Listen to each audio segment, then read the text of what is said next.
કમોસમી વરસાદથી ખેડૂતોની ચિંતામાં હાલ વધારો થયો છે। ઉત્તર ગુજરાતના કેટલાય વિસ્તારોમાં વરસાદ પડ્યો છે, જેમાં પાલનપુર, અંબાજી, ખેડબ્રહ્મામાં વરસાદ પડ્યો। સતત 2 દિવસથી અહીંયા વાદળછાયું વાતાવરણ છે। ચોમાસા જેવા શિયાળામાં વાદળો ઘેરાઈ ગયા છે અને તેના કારણે ખેડૂતોની ચિંતા હવે વધી રહી છે। માવઠાથી બટાકા, રાયડો, ઘઉં સહિતના પાકોને નુકસાન જઈ શકે છે। વરિયાળી સહિતના પાકોમાં પણ નુકસાનની ભીતિ સેવાઈ રહી છે। તો તસવીરો બનાસકાંઠાના અલગ અલગ વિસ્તારોમાંથી આવી રહી છે। હાલ મહેન્દ્ર અગ્રવાલ મારી સાથે અંબાજીથી જોડાયા છે। મહેન્દ્ર, અંબાજી અને એની આસપાસના કયા કયા વિસ્તારોમાં છેલ્લા 2 દિવસથી કેટલો વરસાદ છે અને શું નુકસાન થઈ શકે છે ખેડૂતોને?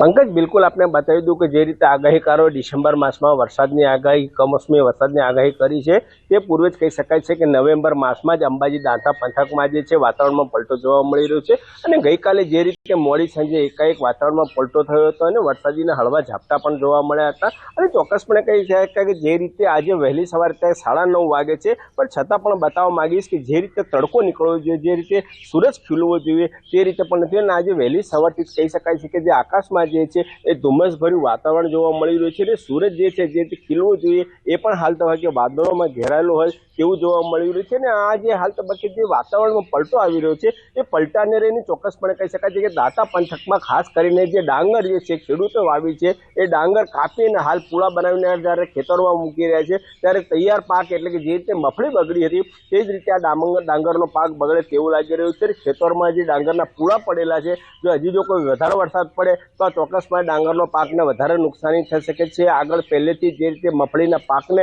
જે રીતે સહન કરી રહ્યા છે ખેડૂતો, તો ડાંગરના પાકની નુકસાની પણ સહન કરવાનો વારો આવશે ને ઘઉં છે ઘઉંને પણ ભારે નુકસાની થાય તેવું લાગી રહ્યું છે અને હાલ તબક્કે વાતાવરણને લઈ ખેડૂતોમાં ચિંતાનું માહોલ જોવા મળી રહ્યું છે। પંકજ, મહેન્દ્ર, ખાસ તો ખેતીવાડી વિભાગ છે તેમના તરફથી કોઈ સૂચના આપવામાં આવી છે ખેડૂતો માટે? કારણ કે 2 દિવસથી વાદળછાયું વાતાવરણ છે, ક્યાંક વરસાદ પણ ખેડબ્રહ્મા અને અંબાજી પંથકના કેટલાક વિસ્તારોમાં જોવા મળ્યો હતો, તો તેને લઈને કોઈ સૂચનાઓ જારી કરાઈ છે? पंकज, हाल तबक्के जे रीते बात करिए कि खेतीवाड़ी अधिकारी तरीके सूचना नहीं कराई पण मार्केट यार्ड में जे मार्केट यार्डना चेरमेन है जे जणसी लईने जे हाल तबक्के टेकाना भावे जे मफળી खरीदाती हती तेवा पाक लईने जो मार्केट यार्ड में आवता हतो तेमने सूचना चोक्कसपणे करवामां आवी छे कि खेडूतो हाल तबक्के ज्यार सुधी वातावरण चोख्खुं न थाय त्यां सुधी पोतानी जणस लईने मार्केट यार्ड में न आवे अने घरे पण सावचेती ढांकीने राखे ते रीतेनी एमणे खेडूतोने सूचना एपीएमसी द्वारा आपवामां आवी छे। जी महेंद्र, आभार समग्र माहिती आपवा माटे। तो पालनपुर, अंबाजी અને ખેડબ્રહ્મા સહિતના જે વિસ્તારો છે ત્યાં વાદળછાયું વાતાવરણ છે, વરસાદની પણ સ્થિતિ જોવા મળી છે, તેનાથી ખેડૂતોની ચિંતા વધી છે। બનાસકાંઠામાં સતત બીજા દિવસે વાતાવરણમાં પલટો જોવા મળ્યો છે અને જે અહેવાલ આવી રહ્યા છે તે પ્રમાણે કાંકરેજ, દિયોદર, લાખણી, ધાનેરા, દાંતીવાડા, પાલનપુર સહિતના વિસ્તારોમાં વાતાવરણ બદલાયું છે। ગાઢ ધુમ્મસ અને વાદળછાયા વાતાવરણથી ખેડૂતોમાં ચિંતા વધી છે। શિયાળુ પાકમાં રોગ આવવાની શક્યતાઓ છે। બટાકામાં ચરમી, એરંડામાં કાતરવા અને રાયડામાં મોલોસી નામના રોગની શક્યતા છે। અચાનક વાતાવરણમાં પલટો આવવાથી ખેડૂતોમાં ચિંતાનો માહોલ જોવા મળ્યો છે। વધુ માહિતી મેળવીએ સંવાદદાતા કિશોર તુવર જોડાયા છે। કિશોર, બનાસકાંઠાના કયા કયા વિસ્તારોમાં હાલ સૌથી વધારે વરસાદ દેખાઈ રહ્યો છે?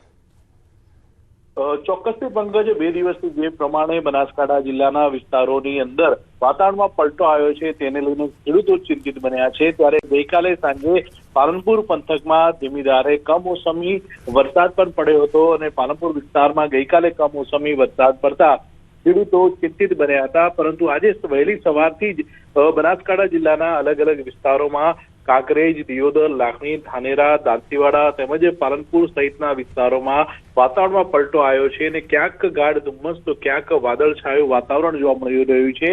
તેને લઈને ખેડૂતો ફરી એકવાર ચિંતામાં મુકાયા છે અને શિયાળુ પાકમાં રોગ આવવાની શક્યતાને લઈને ખેડૂતો સતત ચિંતિત છે। બટાકામાં ચરમી, એરંડામાં કાતરવા અને રાયડામાં મોલસી નામના રોગની અત્યારે તો ભીતિ સેવાઈ રહી છે અને વાતાવરણમાં 2 દિવસથી પલટો આવતા ઠંડીમાં પણ ક્યાંક ને ક્યાંક વધારો જોવા મળી રહ્યો છે। પંકજ, જી કિશોર, આભાર માહિતી આપવા માટે।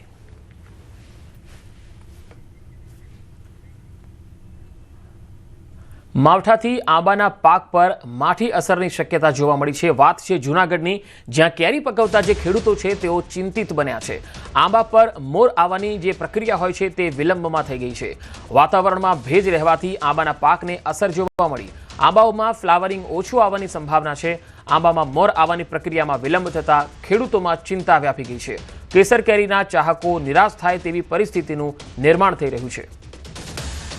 જૂનાગઢમાં કેરી પકવતા ખેડૂતોમાં ચિંતા વ્યાપી ગઈ છે। વધુ માહિતી મેળવીએ ફોનલાઈન પર જૂનાગઢથી સંવાદદાતા અમર બખાઈ જોડાયા છે।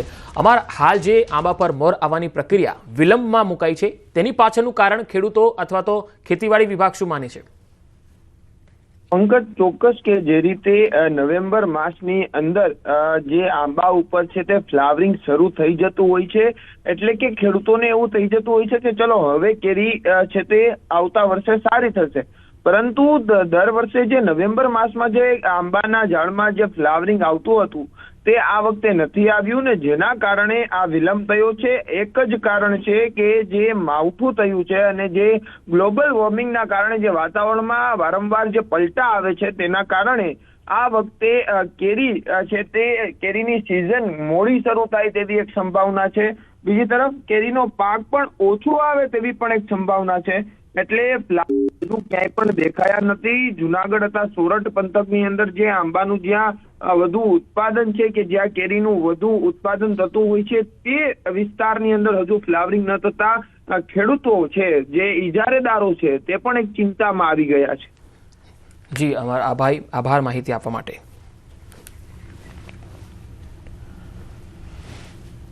ચાલુ વર્ષે ગીરની પ્રખ્યાત કેસર કેરી પર મંડરાઈ રહ્યો છે ખતરો। આવું ખેડૂતો કહી રહ્યા છે, કારણ કે નવેમ્બર મહિનો પૂરો થવાની આરે છે, હજુ કેસર કેરીના આંબાના બગીચાઓમાં ફ્લાવરિંગ આવ્યું નથી। સામાન્ય રીતે કેસર કેરીના આંબા પર નવેમ્બર મહિનામાં ફ્લાવરિંગ આવતું હોય છે, પરંતુ ચાલુ વર્ષે કમોસમી વરસાદ અને સતત બદલાતા વાતાવરણને કારણે હજુ સુધી આંબાના બગીચાઓમાં ફ્લાવરિંગ આવ્યું નથી, જેથી ખેડૂતો ચિંતામાં મુકાયા છે। શિયાળો શરૂ થઈ ચૂક્યો છે, છતાં કેસરના પાકને અનુકૂળ ઠંડી પડતી નથી, જેથી આંબામાં ધનેડા જેવી જીવાત, જેને થ્રિપ્સ કહેવામાં આવે છે, તેણે માથું ઉચક્યું છે। આથી ખેડૂતોમાં ફરીથી ચિંતા છે।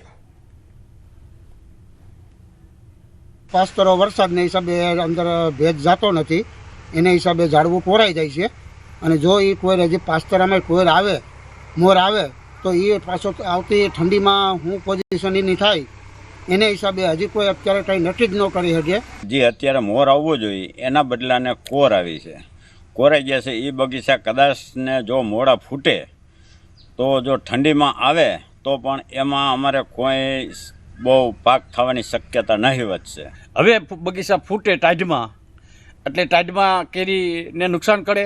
પાસ્તરી કેરી થાય એટલે પાછલો વરસાદ નડે, અટાણે આવું વાતાવરણ આંબામાં છે એ નુકસાનકારક છે। ખાસ કરીને હાલ હજી આપણી પાસે 8 થી 10 દિવસ છે, ફ્લાવરિંગ નીકળવાની વાર છે, એટલે અત્યારે આપણે થડ પર જો પ્રાકૃતિક ખેતી કરતા હોય તો બ્રહ્માસ્ત્ર છે કે નિમાસ્ત્ર છે કે નીમ ઓઇલ છે એનો છંટકાવ કરીએ, કેમ કે મધ્યા જેવી જીવાતો છે હાલ સુષુપ્ત અવસ્થામાં હોય। જમીનનો ભેજ ઉડાડવા માટે થઈને આપણે હળવી ખેડ કરી તો અંદર જમીનમાં રહેલા અમુક કોશેટા છે કે અમુક નુકસાનકારક જીવાતો છે એ પણ નાશ પામશે અને વધારાનો ભેજ છે એ ઉઠશે અને વહેલા આપણા આંબા ફ્લાવરિંગ આપશે। ચક્રવાત દિત્વાએ ફરીથી ખતરો વધાર્યો છે। 5 રાજ્યોમાં ભારેથી અતિ ભારે વરસાદની ચેતવણી આપવામાં આવી છે। ભારતીય હવામાન વિભાગે આ ચેતવણી જારી કરી છે। તમિલનાડુ સહિતના અલગ અલગ વિસ્તારોમાં રેડ એલર્ટ જાહેર કરાયું છે। કેરળ, કર્ણાટક, પુડુચેરી અને તેલંગાણામાં પણ એલર્ટ આપવામાં આવ્યું છે। ચક્રવાત દિત્વાથી બંગાળની ખાડીમાં ઉથલપાથલ મચી છે। ચક્રવાતે અત્યાર સુધીમાં 69 લોકોના જીવ લીધા છે। શ્રીલંકાના અનેક વિસ્તારોમાં ચક્રવાતે તબાહી મચાવી છે।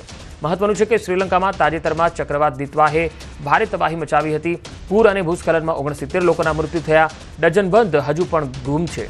ભારત સરકારે ઓપરેશન સાગરબંધુ હેઠળ પડોશી દેશને તાત્કાલિક સહાય મોકલી છે। વાવાઝોડું તમિલનાડુના દરિયાકાંઠે પ્રવેશ કરશે।